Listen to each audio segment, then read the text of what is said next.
नमस्कार दोस्तों। आज हम एक ऐसे टाइम में जाएंगे जब इंडिया आज़ाद नहीं हुआ था, जब हमारे देश की किस्मत पर कोई और राज करता था। जी हाँ, आज हम जानेंगे कि कॉन्स्टिट्यूशन लागू होने से पहले, उससे पहले इंडिया में जिंदगी कैसी थी। कहते हैं कि पास्ट को जानने से ही हमें प्रेजेंट की असली कीमत समझ आती है। तो आज हम उस अतीत के पन्नों को पलटेंगे, उस समय की सोशल, पॉलिटिकल और इकोनॉमिक परिस्थितियों को समझेंगे और देखेंगे कि कैसे हमारे स्वतंत्रता सेनानियों ने हमें एक बेहतर फ्यूचर दिया। ये सफर सिर्फ जानकारी का नहीं, बल्कि हमारे देश के प्रति सम्मान और उन सभी लोगों के लिए कृतज्ञता का भी है जिन्होंने हमें यह आजादी दिलाई। तो चलिए शुरू करते हैं ये खास सफर। दोस्तों, उस समय इंडिया में सोशल स्ट्रक्चर जाति व्यवस्था पर आधारित थी।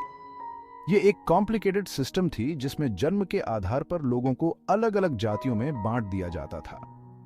ऊंची जातियों के लोग समाज में ऊंचे ओहदों पर होते थे, उन्हें स्पेशल राइट्स मिलते थे, जबकि नीची जातियों और दलितों को भेदभाव और अन्याय का सामना करना पड़ता था। उन्हें एजुकेशन, सम्मान और अपॉर्चुनिटीज से वंचित रखा जाता था। यह एक ऐसा काला सच था जिसने हमारे देश को अंदर ही अंदर खोखला कर दिया था। ब्रिटिश रूल के दौरान इंडियंस के पास अपनी कोई पॉलिटिकल फ्रीडम नहीं थी। हमारी आवाज दबा दी जाती थी, हमारी मांगों को अनसुना कर दिया जाता था। अंग्रेजों ने अपनी पावर का इस्तेमाल करके इंडियंस पर ज्यादा टैक्स लगाए और उनका आर्थिक शोषण किया। हमारी ही जमीन से उपजा अनाज, हमारी ही खदानों से निकला सोना, सब कुछ अंग्रेजों के जहाजों में भर कर चला जाता था।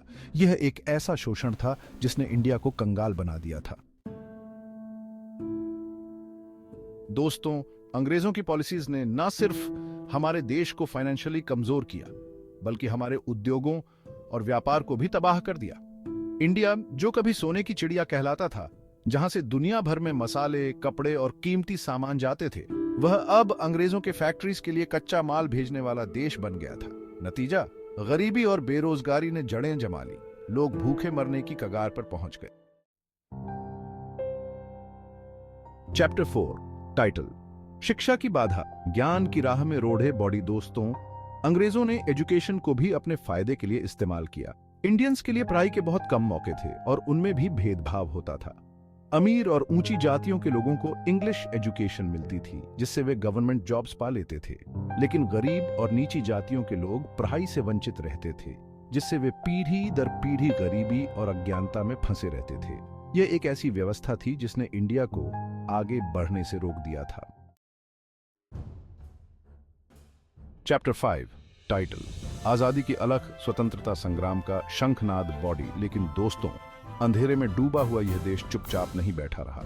19वीं और 20वीं शताब्दी के दौरान इंडियंस में आजादी की भावना जागृत हुई। महात्मा गांधी, जवाहरलाल नेहरू, सरदार पटेल, सुभाष चंद्र बोस जैसे नेताओं ने देश को एकजुट किया, लोगों में जोश भरा और अंग्रेजों के खिलाफ आंदोलन खड़ा किया। यह एक ऐसा संघर्ष था जिसमें लाखों इंडियंस ने अपना सब कुछ कुर्बान कर दिया। चैप्टर 6, टाइटल, संविधान का प्रकाश, एक नए युग की शुरुआत बॉडी। और आखिरकार कई सालों के संघर्ष के बाद 15 अगस्त 1947 को इंडिया को आजादी मिली। लेकिन दोस्तों, कहानी यहीं खत्म नहीं होती। आजादी के बाद इंडिया के सामने एक नई चुनौती थी, एक ऐसे कॉन्स्टिट्यूशन का निर्माण करना जो सभी नागरिकों को समानता, स्वतंत्रता और न्याय दिला सके। और इस तरह 26 जनवरी 1950 को इंडियन कॉन्स्टिट्यूशन लागू हुआ, जिसने इंडिया को एक डेमोक्रेटिक रिपब्लिक में बदल दिया।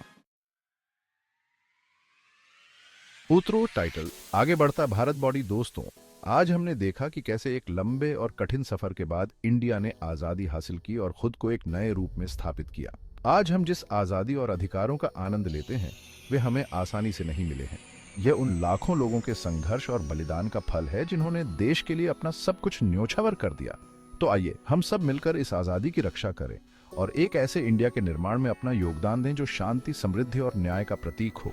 अगर ये जानकारी आपको अच्छी लगी हो तो वीडियो को लाइक और शेयर जरूर करें और ऐसे ही ज्ञानवर्धक वीडियोस देखने के लिए हमारे चैनल को सब्सक्राइब करना ना भूलें। धन्यवाद।